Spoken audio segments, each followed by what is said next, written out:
Okay, thank you, Ron. Thank you, Alex, and, for inviting me. It's great to be here. My background is computational geometry, but when I came to MIT and then to Israel, I decided that I want to do more practical stuff. So we actually have the first supermarket with drones in Nasher. This is drones in Grand Canyon in Haifa.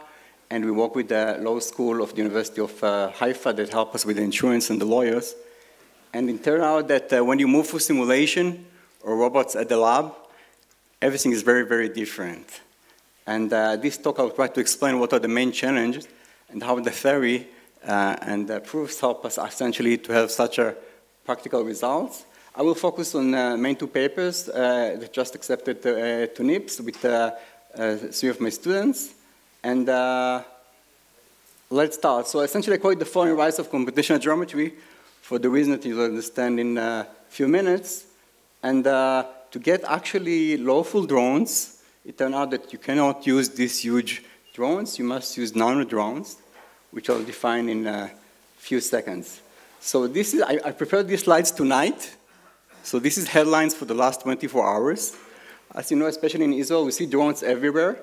Usually killing drones in the newspapers, but also some other drones for the farm and so on. But the huge drones, the GPS drones, they're not for the supermarket. And the question is, where are all these nano drones? So when I was at MIT, we created this amazing movie called Skycall. Was the media lab, the sensible lab they call it. This is for 7 years ago, I think. It's here, yeah. So you come to MIT, you don't know where to find your room.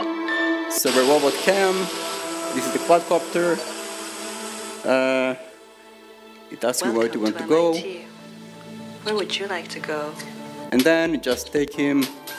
You see, this is $1 million movie. Approaching your destination. See MIT. Of course, everything is a complete fake. There's human behind the camera, and all the money goes to the video, and we didn't have time to the research, money and time for the research. But it was actually in CNN, and the main problem when you actually try to implement it, the police came after one day and said, you cannot do this, you can kill people with this. So both in Israel and the US, the maximum weight for such a drone is 200 grams. So if it's more than this, you need license, and you can only run it on the middle of the desert. What you do with your kids is illegal, by the way, both in Israel and the US. And this is a serious problem. But if it's below this, then it's like a paper plane. No license, no laws, you can do whatever you want because it's really just a toy. So also another movie that I remember clearly was this one from Intel. So, you remember this? This is also about 7 years ago, the drone that they do software for you, and you just wear it, and it can take photos while you're driving and taking bicycle, and it's quite amazing. But where are they? We don't see them. No one, never saw someone actually using them, and there is a good reason. So, for this drone, we don't have GPS for into navigation. And the law essentially says that you must use weight with drones with very low weight, which means that they cannot carry the huge Kinect or the huge Wilsons or the huge computers, only very, very simple, tiny Raspberry Pi computer, which means very low computation power. Forget about cool sensor, 3D sensor. It's a real-time computation. It's not a car. It's a quadcopter. So 30 frames per second for these toy quadcopters, otherwise they just crash on the wall. So it's not 1 frame per second, it's 30 frames per second, and it's essentially big data. So image is not big data, but if you have a millisecond to process it, then compared to the running time, this is actually big data. So essentially, the main problem is how to go with these quadcopters that I had in MIT, the huge one, where you use the helmet before you open them, to this small ladybird that I found in Amazon about many years ago. They started to sell them in Amazon for a few bucks, and my dream was to actually run them for my daughter and also in the supermarket. And I started to ask how can we do this? So I tried to see how do we do autonomous navigation. And one of the problems related to what I just read about that Amnon Shashua said in an interview about the field that they have problems that their autonomous drive is still, autonomous car is still not there because of the issue of the order of magnitude gap with the errors. So he suggested that to create, to improve the hardware, radar and LiDAR, and also to make more data to the car, and maybe this will solve it. And as a theory guy, I asked myself, how do we know that we cannot have better algorithms using the same hardware? So if you notice, if you look at the top conference papers in computer vision, you can't find the word proof there. It's very rare. Also in this conference, you didn't hear too much the word proof, slide with the word theorem. They are very rare in this field, and I ask myself why. And how do we know that we can do better using existing algorithm? And it seems actually that the less we understand, the algorithm works better, and deep learning is a good example for this. So I thought, who can help me with this? And so I defined the problem. I found a problem definition. Like in the books, this is the classic problem that I already mentioned in the previous slides. Localization, you want to know where you are. You have a model. So essentially, you get endpoints which are the model in three-dimensional space. You get the lines which relate to the two-dimensional image. And you want to know how to put the point so that to minimize, to rotate the points and also translate them to minimize the distance between the rotated points and translated point to the original lines. So essentially, it's very similar to if you want to navigate at night, you have a map with the stars, and the question how you can align the book with the stars, and then you know where you are. So this is a clear problem, and I try to see how you actually solve it mathematically with proofs, because it's such a fundamental problem that already mentioned in the previous talks. And I'd like to, so again, I understand that Shashua do maybe a heuristical thing in deep learning, and I look for someone that actually proved this mathematically, and I found him. It was Shashua, 1993, from MIT. This is from his PhD thesis. The word geometric, I like it, algebraic aspects, affine, projective, all the words that exactly I needed with complete proofs and great mathematics. And I didn't understand why no one used it anymore. So the good news is that the problem that I stated in the previous slide can be actually solved in linear time. You can find the global optimum officially. And actually, because it's square distances, you can actually sum all the terms. And even if you have millions of points on my laptop, it took about a second to reduce the problem to this problem here. So there is no n, just 3 by 3 matrices. You want to minimize this term, ax, by, cb. And the only constraint is that these 3 vectors should be orthogonal. So this is essentially the rotation matrix. So how much time you think it took me to solve it? So I want 30 frames per second on the drone. It took me less than a second to go from million points to these 9 numbers, or 9 multiplied by 3 numbers. So how much time do I need to solve this problem optimally? Any guess? 10 seconds. Okay, so the answer is that I don't know, because it's still running. Already a month. So it's running already a month. I use both Mathematica and NATO.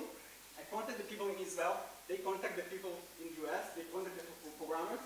Both NATO and Mathematica say they gave up. It also took them, after 10 days, they closed the computer. So the conclusion is that exact complex optimization is hard, even if the input is off 1. So theory is a problem when you work with real-time system.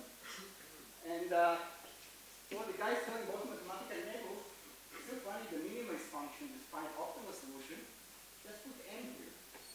It's heuristic, it works great. And this gives you a result after less than a second. But it was a terrible result. And actually, give me single solution. I know there are at least 12 solutions to my problem, because not a unique solution. So even if you're happy with this, you must be lucky to have the right solution. So what I try to do in the recent years to solve this problem is related for what I do since my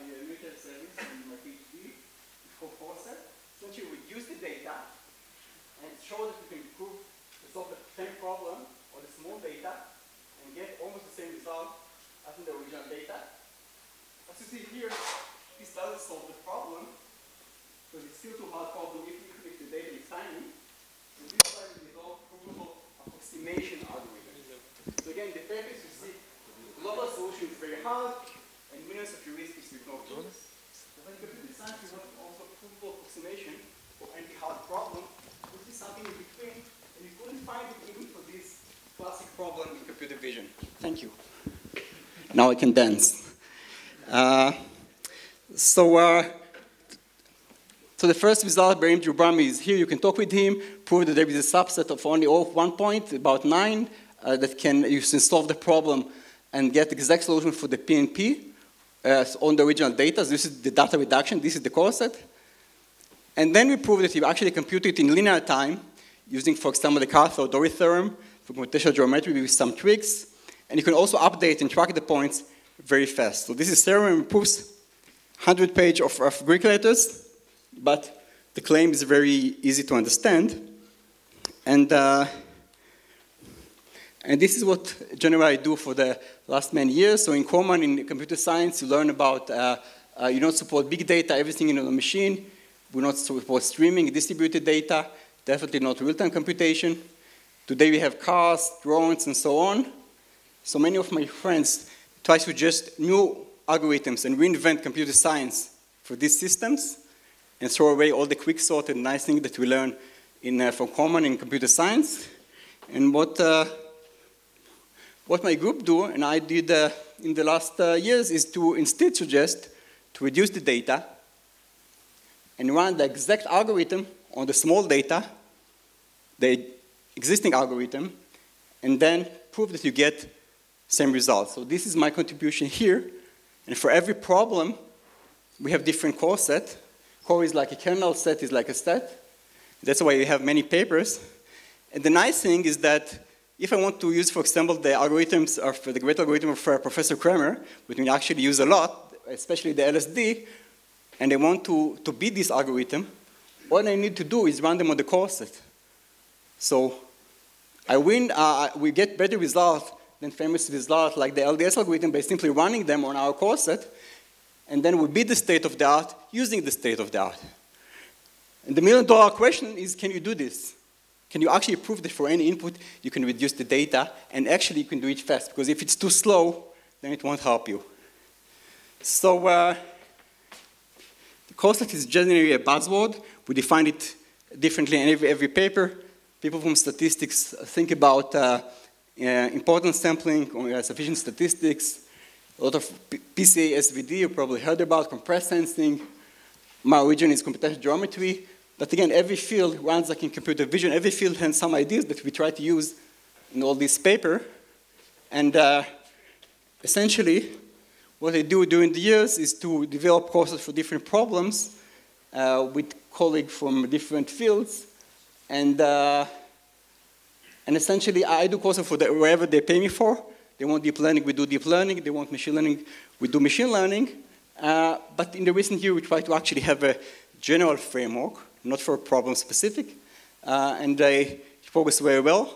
And I hope if you just Google my lab, you can find in the next weeks a nice library for core sets with many open source and examples you can just test yourself. And now I want to explain the generation of quadcopters, the nano-quadcopters that we have since I opened the lab. So the first one was the huge quadcopter. So I think the first project 6 years ago was with, so we have parking issue in University of Haifa. And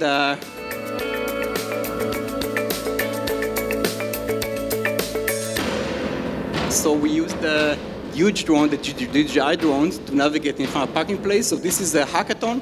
This is a project started on a hackathon. שלום, רחפן חניה בבקשה. So the challenge is to find the parking. The quadcopters find the parking for you. And of course, this is totally illegal, and we can't run it again. And this was a hackathon. I think the group from for our lab won the first place. Technion took the second place, and Microsoft Research took the third place. But we had to move to to small drones. So this is, what you see here is the Sima, $20 drones, like your kids have. So $50, this is just webcams. This is Raspberry Pi-like. This is just batteries. No laptop, but we have external camera. That is where we have the cheating. And we put it on the university. In MIT, you can't do this. In Haifa, you can. We just put cameras everywhere.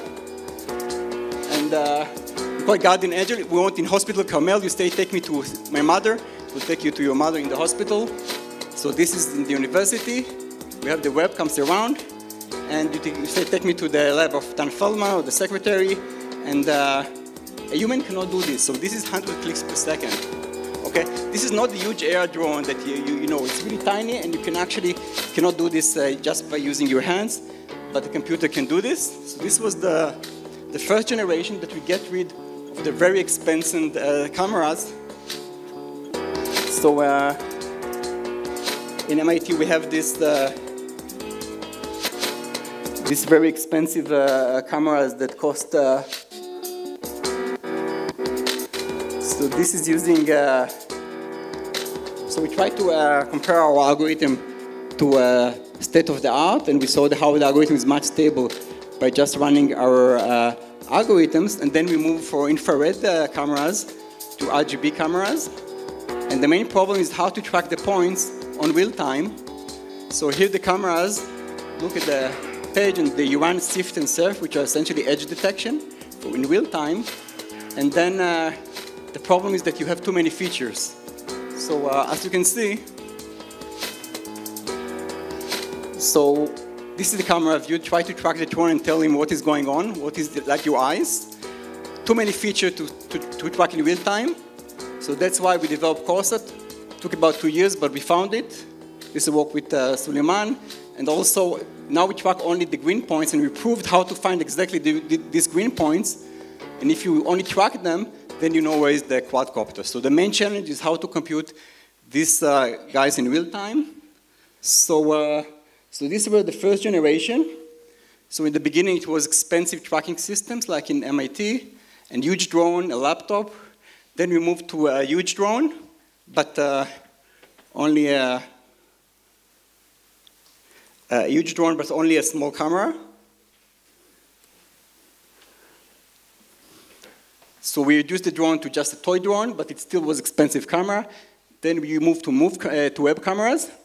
Then we run everything on Swarm instead of a single drone. I will show you some movies about this.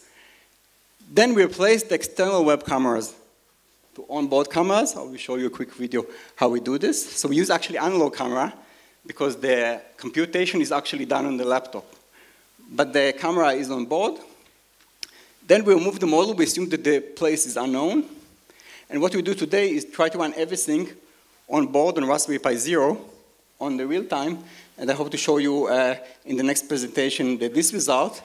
The main advantage is when we have a single drone, tiny with a Raspberry Pi Zero, then you can easily have 100 of them. Each one costs about $20, including the hardware from China and the Raspberry Pi. So that's why we can get very easy and cheap swarm of drones. So the next generation looks something like this. So for the swarm, we started with this is Ariel from Rafael, Jerry Daniel, now in his own startup. And we started with, again, we hack all these toy quadcopters because they don't come with a protocol. We had to have another paper that explained how to hack them. We connect them to Arduino, which control them. This replaced the remote controller. And this is the expensive tracking system, but we have drones that we track in real time. And the goal was to replace the tracking system with our algorithms and show that we can navigate much more, we can control much more drones in real time than they promised in their work. So we do some comparison of their algorithm and our algorithm and see how the algorithm crash when it cannot cluster the points, which point belong to which drone, while our algorithm can still maintain the right clustering of the drones. Next generation worked without external camera. So it looks like this. So this is by 2 students now in the Army service. So here you have analog camera on board, no external camera. This is the computer laptop controlled drone for you. And what you see here is that, again, 100 clicks per second. This is what the drone sees in real time. And this is in our department. And the drone tracks in real time all these points. This is where the courses come into the picture. And we start to navigate all around. But here we cheated, so the drone knows how the flow looks like and use this information. So the model is known, but still it took a lot of time to make this in real time. And the next step was to do, so they also generalized it to face recognition. So this drone tracked the face, but only face of an unknown person. So this tried to move in the university.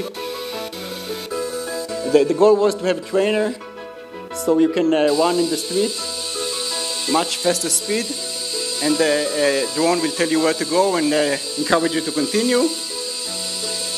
And the last version, so there's no human in the loop. This is the autonomous drone. And the last version, this is the unknown model in the downtown, in the new lab that we have in the downtown. And this is more related to the slide that you see before. And the goal was to see, here it is. Still small drone, but the model is unknown. You don't know that it is around the floor, and you try to do this in real time in the building, again using a drone that is small enough for to be a lawful drone that you can actually run in the supermarket. And still, this is you see this is still on the laptop. The next version now on board. But let me now explain how we do all this magic and talk a bit about what I like better, which is the proofs. So how we kill this? Yes, so this is the system. So the expensive cameras are $6,000 per drone. We also have drones on the car to navigate the car. So this is this picture Ibrahim took, and this picture of Ibrahim is by the drone on top of the car. And the Google Glass on Suleiman glasses show you what the drone above you shows. So if you're going to crash in 2 minutes, the drone can tell you in advance because it sees things that you cannot see. So this was another nice application. I will talk about the other problem. I talk about localization. In SLAM, the other word is mapping, not localization. And so in the previous problem, we know to know where we are. Now suppose that we know where we are. This is frame 1. This is frame 2. And we want to know where is the object. So this is just triangulation like our eyes do, right? You have lines here because you don't know the depths. I don't know where his nose exactly. Using the otherwise, I see his nose like here. So I do the intersection. And that's how I know where is the nose of this person is, right? Triangulation. So you take one line from one eye, one line for the other line. The intersection is the object. But in practice, we have noise, communication issue, latency, resolution. So the lines do not intersect. The question is, where is the object? So a good guess will be the point that minimizes the distance between the lines, which is the point exactly between them. Very easy to compute. But now, what is going on when you have 3 lines? So I talked with the best professor in MIT, people in Elbit, Raphael, asked them. They have millions of heuristics, but they could not solve me this very simple optimization problem. What point minimize the sum of distances to a given 3 lines? 3-dimensional space, 3 lines, no n. Can you solve this problem? It's non-convex, non-linear, no nothing. So I also cannot solve this problem, but I can do courses for these kind of problems, and then we run smart approximation algorithm, not exact algorithm, to solve this. And this is what I try to explain in the next hours. So how much time do I have, Ron? 3-4. Okay. So not an hour, 3-4 minutes, but I will try. So this is the drone. This is the same camera, but in different timestamps. and you try to understand where is the drone. So now we have actually k-mean for n lines. From machine learning, you know about k-means clustering. This is the same problem, but now we have n lines and not n points. And the question is, which point are close to all the other lines? So, first observation is that although the problem is hard, it's very easy to get constant factor approximation. So suppose that these are the best points that minimize the sum of distances, you don't know them. If you move each point to the nearest line, by the triangle inequality, it's easy to see that you get two approximation, right? So, because every point, if you move it to the closest line, different to any other line, increased by a factor of 2. But there's still infinite number of points on the lines, even if I guess the 2 lines. But then you can move the points to the intersection point and get another factor approximation. In other words, if you look into all the intersection, or closest point within each pair, you will get 4 factor approximation. The only problem is that it's still too long, so you get provable approximation, but you need to consider all the possible intersection between every 2 lines. If you're looking for k points, it will be n choose k, which is too much time. So what we do instead, we define coset for this problem. So a coset in this context is a set of lines, small set of lines, with some weights that represent the other lines, such that for every set of k points that you give me, the cost of the original data, which is this one, the distance to the points from the original lines, and the coset, which is a small set with weights, will be provably the same up to a factor of 1 plus minus epsilon. No minimum here, it's for every set, so no matter what you're trying to minimize exactly, you have some constant or constraint, you can still use the coset. And the question is, can you actually build this coset, and actually, exists such a coset? And the main theorem, you can download it from the web. Every set of n lines has such coset, size about O of log n over epsilon. The running time is n log n for a fixed d. It's still polynomial in d, even if d is very large. And you actually update it. If you track point on real time, you can update the point insertion in log n time and memory per point. This is what we call streaming. And if you have n machines, which mean m GPUs, m clouds, m threads, this is what they call embarrassingly parallel. So the running time reduced by m, which works great with, for example, the NVIDIA CPUs, the GPUs. So the running time is very easily gets shorter. And I'm running out of time, right? So last movie in the supermarket. I promised you in the beginning, we don't have time for them all. Here it is. Much more impressive stuff is the theorem. Yes, I know you already. You don't like theorem. So, where are you? Oh, this is Rami Levi Nesher. We have a few drones carry a sign, follow me. So again, people actually, it's not just at night, people actually moving around. We start with OptiTrack, then we move to laptop, and now we're moving to everything on board, everything on device. And essentially the nice thing is that actually because they have camera, they can offer a specific ad if they see a kid, a different ad if they see a woman. So even if you don't really want to be a club member of the supermarket, you're already in. And the minute you came in, we recognize your face, we know what you're going to buy. So privacy, forget about privacy for the next few years. Thank you very much.